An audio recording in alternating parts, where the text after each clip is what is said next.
اعوذ باللہ من الشیطان الرجیم بسم اللہ الرحمن الرحیم۔ اللہ رب العزت نے 7 واقعات بیان فرمائے۔ 7 واقعات بیان فرمانے کے بعد اللہ نے اپنی پکڑ کا ذکر فرمایا کہ میری پکڑ بڑی سخت ہے، اور اس میں واقعات کے اندر اور مثالوں کے اندر جو رب سے ڈرتے ہیں اور آخرت کے عذاب سے ڈرتے ہیں ان کے لیے عبرت اور نشانی ہے۔ کل قیامت کے دن رب تعالیٰ سب کو جمع کرے گا، کوئی بھی غیر حاضر نہ ہوگا۔ اور پھر آگے اللہ رب العزت نے 2 لوگوں کا، 2 جماعتوں کا، 2 گروہوں کا ذکر فرمایا کہ جڑے بدبخت گناہگار تھے ان کی جہنم کے اندر چیخ و پکار ہوگی، اور وہ ہمیشہ ہمیشہ رہیں گے اس کے اندر، اور جو نیکوکار لوگ ہیں وہ جنت میں رہیں گے ہمیشہ ہمیشہ۔ یہ رب کی عطا ہے، کبھی ختم نہ ہوگی۔ آگے جو چوتھا دعویٰ تھا اس دعوے کے متعلق رب تعالیٰ فرماتے ہیں فَلَا تَكُ فِي مِرْيَةٍ مِّمَّا يَعْبُدُ هَٰؤُلَاءِ مَا يَعْبُدُونَ إِلَّا كَمَا يَعْبُدُ آبَاؤُهُم مِّن قَبْلُ۔ میرے پاک پیغمبر مسئلہ توحید دلائل عقلیہ نقلیہ سے واضح ہو گیا، اور اب اس میں ذرہ برابر بھی شک شبہ کی گنجائش نہیں ہے۔ توحید دلائل سے ثابت ہو گئی، اور شرک باطل ہونے سے کیا ہو گیا؟ ثابت ہو گیا کہ شرک باطل ہے، توحید کیا ہے؟ دلائل کے ساتھ شرک کو بھی اور توحید کو بھی اللہ نے ثابت کر دیا۔ تو اب اس کے اندر مسئلہ توحید کے اندر کوئی گنجائش باقی نہیں رہی کہ اس کے اندر شک کیا جائے۔ لیکن رب تعالیٰ فرماتے ہیں جو وہ مشرکین اللہ کے علاوہ اوروں کی عبادت کر رہے ہیں، کیا ان کے پاس کوئی دلیل ہے؟ تو اللہ فرماتے ہیں کہ ان کے پاس کوئی دلیل نہیں ہے، وہ صرف اور صرف اپنے باپ دادا کی دیکھا داکھی اندھی تقلیل کرتے ہوئے کیا کر رہے ہیں؟ ان کی عبادت کر رہے ہیں۔ جب وہ کل قیامت کے دن رب کے پاس آئیں گے تو اللہ رب العزت ان کے اعمال کا انہیں پورا پورا بدلہ دے گا، اور انہیں اس کا جو نیکیاں دنیا کے اندر انہوں نے کی ہیں ان کو دنیا کے اندر ہی اس کا اجر مل جاتا ہے، آخرت میں ان کا کوئی حصہ نہیں ہے۔ اگلی آیت جو ہے یہ ایک سوال مقدر کا جواب ہے۔ سوال یہ ہے کہ وہ کہتے تھے کہ اگر قرآن اللہ کا کلام ہوتا تو اس کے اندر اختلاف نہ ہوتا، لوگ اس کے اندر اختلاف نہ کرتے، لوگ اسے مان لیتے۔ تو رب تعالیٰ نے جواب دیا کہ دیکھو تم تورات کو اللہ کی کتاب مانتے ہو، اللہ کا کلام مانتے ہو، لیکن اس کے اندر بھی لوگوں نے اختلاف کیا، اس کے اندر بھی لوگوں نے اختلاف کیا۔ تو یہ اللہ کا کلام ہے، بعض لوگوں نے اس کو مانا اور بعض لوگوں نے نہ مانا، تو یہ آیت پیارے پیغمبر کے لیے تسلی بھی ہے، پیارے پیغمبر کے لیے تسلی ہے۔ رب تعالیٰ فرماتے ہیں وَلَقَدْ آتَيْنَا مُوسَى الْكِتَابَ فَاخْتُلِفَ فِيهِ۔ میرے پاک پیغمبر ہم نے موسیٰ علیہ السلام کو کتاب تورات عطا کی، لیکن اس کے اندر بھی لوگوں نے کیا کیا؟ اختلاف کیا۔ بعض نے مانا، بعض نے نہ مانا، انکار کر دیا۔ تو میرے پاک پیغمبر آپ کے ساتھ بھی لوگوں کا یہی رویہ ہے، بعض آپ کو مان رہے ہیں، بعض آپ کو نہیں مان رہے اور انکار کر رہے ہیں۔ اور اگلی آیت جو ہے، آیت کا جو اگلا حصہ ہے وَلَوْلَا كَلِمَةٌ سَبَقَتْ مِن رَّبِّكَ لَقُضِيَ بَيْنَهُمْ وَإِنَّهُمْ لَفِي شَكٍّ مِّنْهُ مُرِيبٍ۔ یہ بھی ایک سوال مقدر کا جواب ہے۔ سوال یہ ہے کہ وہ کہتے تھے جب ہم مانتے نہیں تو ہمارے اوپر عذاب کیوں نہیں آتا؟ ہم مانتے نہیں تو ہمارے اوپر عذاب کیوں نہیں آتا؟ اللہ ہمیں پکڑتا کیوں نہیں؟ ہم جو اپنی منمانی کر رہے ہیں۔ تو رب تعالیٰ نے فرمایا کہ وَلَوْلَا كَلِمَةٌ سَبَقَتْ مِن رَّبِّكَ لَقُضِيَ بَيْنَهُمْ۔ یہ دنیا یہ ہے، یہ دارالعمل ہے، یہ دارالجزاء نہیں ہے۔ ہم نے پکڑنے کا ایک دن مقرر کر رکھا ہے، حساب لینے کا ایک دن مقرر کر رکھا ہے۔ جب وہ دن آئے گا وَمَا نُؤَخِّرُهُ إِلَّا لِأَجَلٍ مَّعْدُودٍ، اس کا وقت مقرر ہے، ایک گھڑی بھی، ایک سیکنڈ بھی آگے پیچھے ہو سکتا نہیں ہے۔ اگر وہ دن مقرر نہ ہوتا تو لَقُضِيَ بَيْنَهُمْ، آپ کے درمیان کب سے اللہ رب العزت فیصلہ کر چکا ہوتا، اور آپ کی پکڑ رب کر چکا ہوگا، نیست و نابود کر چکا ہوتا۔ وَإِنَّهُمْ لَفِي شَكٍّ مِّنْهُ مُرِيبٍ، بے شک وہ اس میں شک میں ہیں، گہرے شک میں ہیں کہ ابھی اللہ کی پکڑ نہیں آ رہی، تو لہٰذا وہ دن نہیں آئے گا، لیکن وہ دن اللہ کی طرف سے کیا ہے، مقرر ہے۔ وَإِنَّ كُلًّا لَمَّا لَيُوَفِّيَنَّهُمْ رَبُّكَ أَعْمَالَهُمْ، جس وقت اللہ تعالیٰ وہ دن آ جائے گا، اللہ تعالیٰ سب کو جمع کرے گا، سب کو جمع کر کے ان کے اعمال کے مطابق اللہ تعالیٰ جزا سزا کا فیصلہ فرمائیں گے۔ اِنَّهُ بِمَا يَعْمَلُونَ خبیر، جو وہ کچھ وہ کرتے رہے اللہ اس سے خوب واقف ہے، اللہ سے کوئی بات ہو چھپی ہوئی نہیں، اللہ غافل نہیں ہے، اللہ بے خبر نہیں ہے۔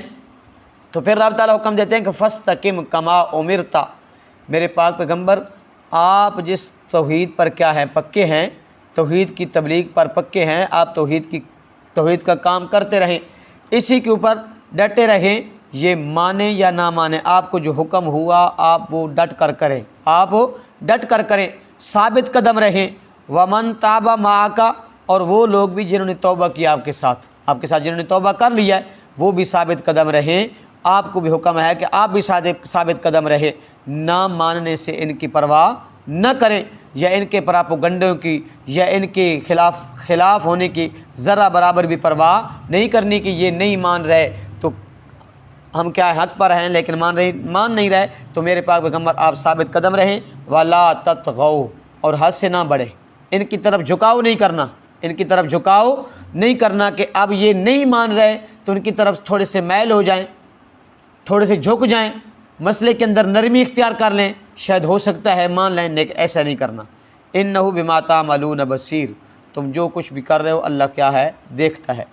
وَلَا تَرْكَنُوا إِلَى الَّذِينَ ظَلَمُوا، نہ جھکو میرے پاک پیغمبر ان لوگوں کی طرف ظلموا جنہوں نے ظلم کیا، کفر کر کے، شرک کر کے، بدعات کر کے، ان کی طرف جھکنا نہیں ہے، مشرک کی طرف نہیں جھکنا، ظالم کی طرف نہیں جھکنا، اور شرک کی طرف نہیں جھکنا۔ اگر ان کی روح رعایت کرتے ہوئے آپ جھک گئے، تھوڑے سے میل آپ ہو گئے، فَتَمَسَّكُمُ النَّارُ، تو پھر آپ کو آگ چھو لے گی، آپ کو چھو لے گی۔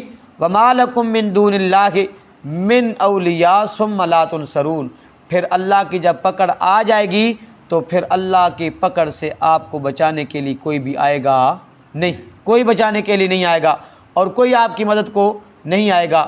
اور اس طرح رب تعالیٰ فرماتے ہیں یا ایھا الرسول بلغ ما انزل الیک من ربک، اے میرے پاک پیغمبر آپ تبلیغ کریں، جو آپ کو آپ کی رب کی طرف سے کیا ہوا، حکم ہوا، اس کی تبلیغ کریں اور اس کی پیروی کریں جو آپ کی طرف اللہ نے وحی کیا۔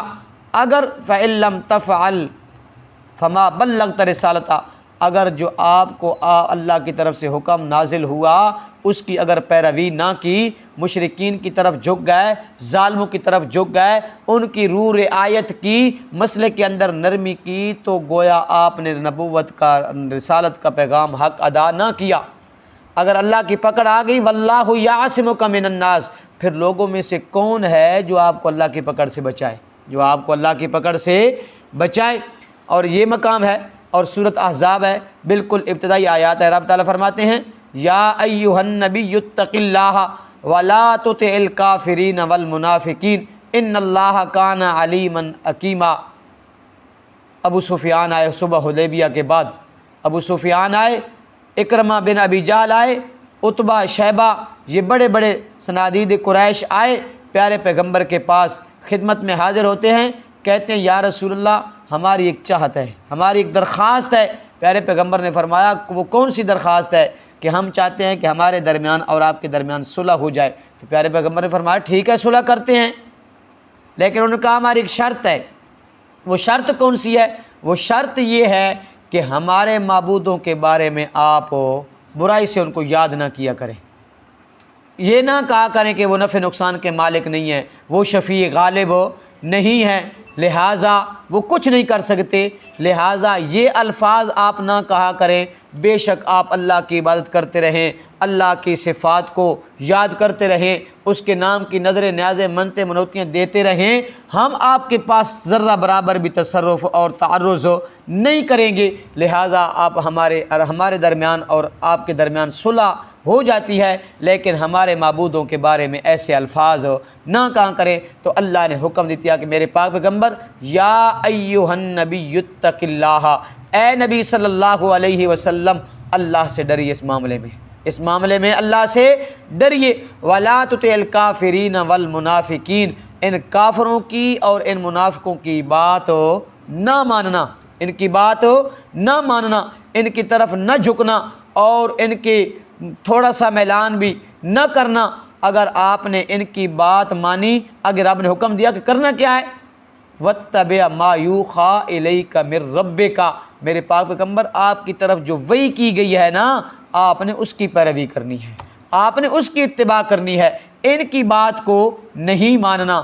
آگے رب نے فرمایا، آگے باقی رہی ان کی مخالفت، یہ مخالفت پہ آ جائیں گے اگر ان کی بات نہیں مانیں گے تو یہ تکلیفیں دیں گے، پریشان کریں گے، تانے دیں گے، پراپوگنڈے کریں گے، بدنام کریں گے شہر کے اندر۔ وَتَوَکَّلْ عَلَى اللّہ، ان کی پرواہ نہ کریں، اللہ پر بھروسہ اور توکل کریں۔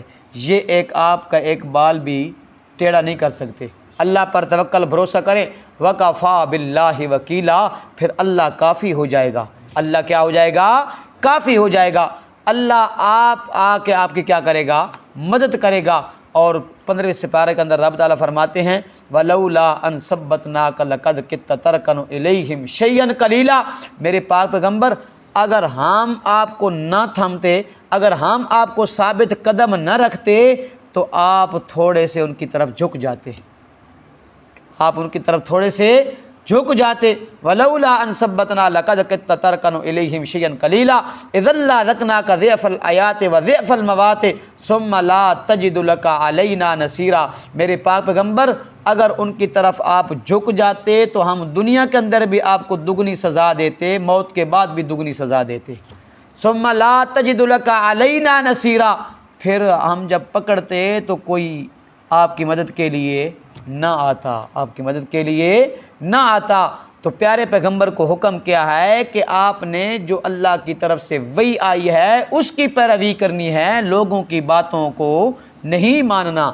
آپ نے مسئلہ توحید کھل کر بیان کرنا ہے، آپ نے علل اعلان یہ اعلان کرنا ہے کہ لوگوں حاجت روا مشکل کشا صرف اکیلا اللہ، اللہ کے علاوہ کوئی مشکل کشا اور حاجت روا نہیں۔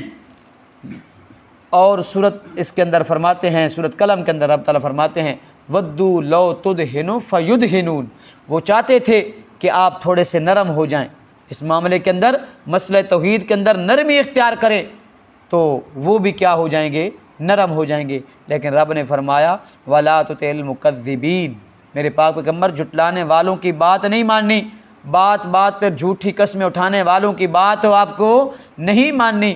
اگر آپ نے مسئلہ توحید کے اندر نرمی کی، ان کی بات کی اتباع کی، توحید وہی کو چھوڑ دیا تو پھر اللہ کی پکڑ آ جائے گی۔ جب اللہ کی پکڑ آ جائے گی تو پھر اللہ کی پکڑ سے آپ کو چھڑوا سکتا نہیں ہے۔ تو اس لیے کیا کرنا ہے؟ مسئلہ توحید کھل کر بیان کرنا ہے۔ اللہ عمل کی توفیق عطا فرمائے۔